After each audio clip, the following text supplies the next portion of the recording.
අද ඇත්තටම මගේ රෝගියෙක්ගේ ඉල්ලීම් මත කරන වීඩියෝ එකක් මේක. මල්ටිපල් ස්ක්ලෙරෝසිස් කියන ස්නායු සම්බන්ධ රෝගය ගැන තමයි අද කතා කරන්නේ. ඒ කියන්නේ මේකට තවත් නමක් කියන බහු ස්ක්ලෙරෝසිස් කියලා. මේක ඇත්තටම මොළය ඊට පස්සේ කඳුවැට පෙළ දෘෂ්ටි ස්නායු ආශ්‍රිතව තියෙන මධ්‍ය ස්නායු පද්ධතියේ තියෙන යම්කිසි දුර්වලතාවයක් නිසා ඇති වෙන රෝගයක්. මේක තමයි සරලව දුර්වලතාවයක් කිව්වට ඇත්තටම වෙන්නේ අපේ මධ්‍ය ස්නායු පද්ධතියයි ඊට පස්සේ පරයන්ත ස්නායු පද්ධතියයි අතර තියෙන සම්බන්ධය තියෙන ස්නායු දුර්වල කරලා ඒවට ඒ වගේ ඩැමේජ් වෙලා වෙන රෝගයක්. ඒකෙදි උදාහරණයක් විදිහට කිව්වොත් දැන් මේකේ අපේ ස්නායු පද්ධතියේ තියෙන ස්නායු තියෙනවා නම් මේ මධ්‍ය ස්නායු පද්ධතියේ තියෙන ස්නායු වලට මොකක් හරි ඩැමේජ් එකක් වෙනවා. මේ රේඩේදී. ඒ ඇත්තට මේ ඩැමේජ් එක වෙන්නේ අපේ ඇඟේ තියෙන ප්‍රතිශක්තිකරණ පද්ධතියෙම. දැන් අපේ ඇඟට අලුතෙන් බැක්ටීරියාවක් වෛරසයක් වගේ ආවොත් අපේ තියෙන ප්‍රතිශක්තිකරණ පද්ධතියෙන් ඒකට පහර දෙනවා විරුද්ධව. එතකොට මේකෙදි වෙන්නේ අපේ ප්‍රතිශක්තිකරණ පද්ධතිය අපේ මධ්‍ය ස්නායු පද්ධතිය සමහර ස්නායු වල කොටස් අඳුර ගන්නවා බාහිරින් ආපු කෙනෙක් විදියට. අඳුරන ඒකට පහර දීලා තැන් තැන් වලින් ඒ ස්නායු පළුදු කරනවා. ස්නායු වලට ඩැමේජ් කරනවා, හානි කරනවා.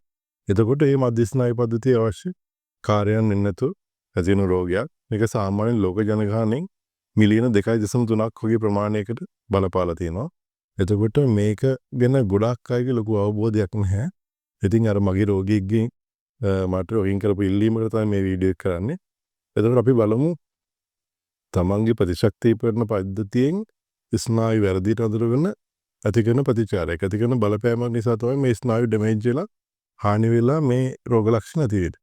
එතකොට මේකට අපි බලපාන සාධක විදිහට ගත්තොත් ගන්න ප්‍රතිශක්තිකරණ පද්ධතිය තියෙන ප්‍රශ්න, ඊගාවට පරිසර සාධක, සමහර ආසාදන.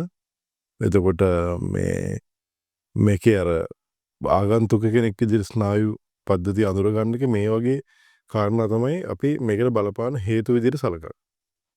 එතකොට මේකට අපි අවදානම් සාධක කියලා කියපෙකුත් කියනවා. ඒ කියන්නේ විටමින් D උණතාවය, ස්ථූලභාවය, මත්පැන් දුම්මැටි භාවිතය.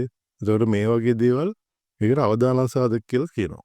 ඒකට මේ ලෙඩේ සාමාන්‍යයෙන් කියන්නේ අවුරුදු සාමාන්‍යයෙන් 10ත් 30ත් මේ වගේ කාල පරාසය නැත්තම් 20ත් 50ත් ඔය කාල පරාසය හැදෙනවා කියලා. ඒක පොඩි ළමයින්ටයි ගොඩක් වැඩි හිටියන්ටයි මේක හැදෙනවා අඩුයි කියන එක තමයි කියන්නේ.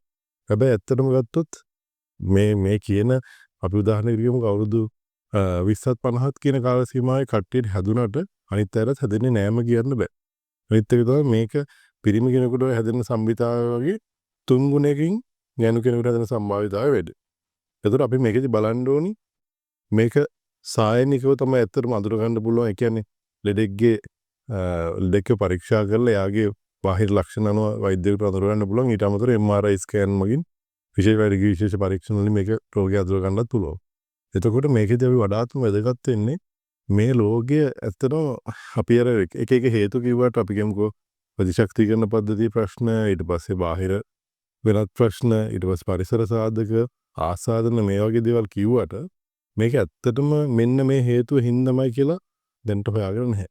අපි අනුමාන කරන මෙන්න මේ දේවල් තමයි බලපාන්නේ කියන එක. එතකොට මේක උපතින්ම එන අපිට කලින් ප්ලෑන් කරන්න බෑ මේක නෝද නැද්ද කියලා ලක්ෂණ අනුව අඳුරගන්නේ. එහෙම රෝගයක් අපිට කලින් වළක්ව ගන්න පුළුවන් රෝගයක් නේ දැනගන්න. එතකොට මේකේදී අපි වඩාත්ම බලන්න ඕන හැදුණු කෙනෙක් කොහොමද බලාගන්නේ? හැදුණු කෙනෙක්ට කොහොමද බලපාන්නේ? ඒතර හැදුණු කෙනෙක්ට කොහොමද බලපාන්නේ කියලා දැනගන්න අපි බලන්න කොයි තැන් වලටද කොහොම බලපෑම් දෙන්නේ කියලා. එතකොට අපි ගත්තොත් ඇස් වලට බලපානවා. එතකොට ඇස් පෙනීම අඩු වෙනවා. පෙනීම නැති වෙන්න පුළුවන්. එතකොට අපි කියන ඩබල් විෂන් කියලා දෙක පේන්න පුළුවන්. ඊට පස්සේ වර්ණ අන්ධතාවය වෙන්න පුළුවන්. මේ වගේ අනික හේත් අධික එක්කමක් වෙන්න පුළුවන්. මේ වගේ දේවල් වෙන්න පුළුවන්. එතකොට ඊට අමතරව මූණේ අත් කෙලවර, ඇඟිලි කෙලවර, කකුලේ තිය පාදවල කෙලවර හිරවැටීම් ඇති වෙන්න පුළුවන්. එතකොට මේකටම ආවෙනික තවස් ලක්ෂණයක් තියෙනවා.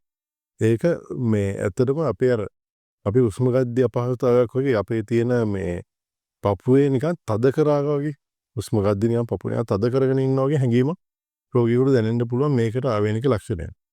එතකොට ඒකත් එක ලක්ෂණයක්. ඊට අමතරව එදිනෙදා වැඩ කරගෙන යන්න බැරි තරම් ඇඟ දුර්වලයි. කියන්නේ මහන්සි දුර්වලයි කියන්නේ සාමාන්‍ය එදිනෙදා වැඩක්වත් කරගන්න ගොඩාක් අමාරු තත්යකටම දුර්වලයි. ඒකක්.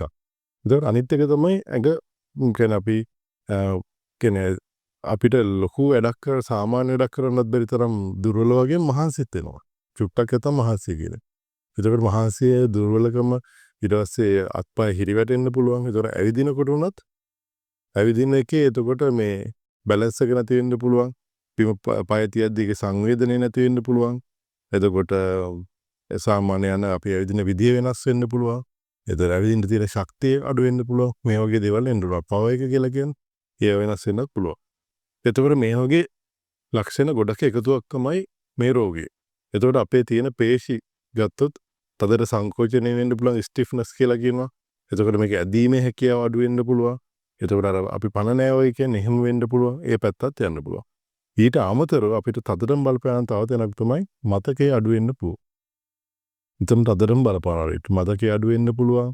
එතකොට සාමාන්‍යයෙන් හිතලා තීරණයක් ගන්න පුළුවන් හැකියාව අඩු වෙන්න පුළුවන්. එතකොට මොකක් හරි දෙයක් ප්ලෑන් කරලා කරන්න බැරි වෙන්න පුළුවන්. එතකොට අපේ මානසික ඒකාග්‍රතාවය තියාගන්න බැරි වෙන්න පුළුවන්. මෙන්න මෙහෙම කියන්නේ රෝග කියන්නේ අපි රෝග ලක්ෂණ ලොකු රේන්ජ් එකක් ලොකු පරාසයක් තුල යන්න පුළුවන්. මේ රෝගේ ස්නායු රෝගේ. එතකොට එක එක ලෙඩුන්ට එක එක රෝගීන්ට එක එක රෝග ලක්ෂණ තමයි තියෙන්නේ. මේකේ අර පෙනීම සම්බන්ධ රෝගයයි අර හුස්ම ගැනීමේ අපහසුතාවය සාමාන්‍ය පොදුයි ගොඩක් අය. එතකොට අපි මේකට කොහොමද ප්‍රතිකාර කරන්නේ? ප්‍රතිකාර කරන්න අපි කියනවා ඖෂධ දෙනවා. ඒවට අපි කියනවා disease modifying drugs. ඒ කියන්නේ මේ රෝග වෙනස් කිරීමේ ඖෂධ කියලා තමයි අපි disease modifying drugs පාවිච්චි කරන්න පුළුවන්. ඊට අමතරව බෞද්ධ චිකිත්සාව, ෆිසියෝതെරපි, ඊට පස්සේ ඔකියුපේෂනල් තෙරපි, වෘත්තීය චිකිත්සාව මේ වගේ දේවල් වලිනුයි මානස හදන, මනස නිරවුල් කරන, මනසට සහනයක් දෙන දේවල් කරන්න පුළුවන්. ඒවා තමයි ප්‍රතිකාර.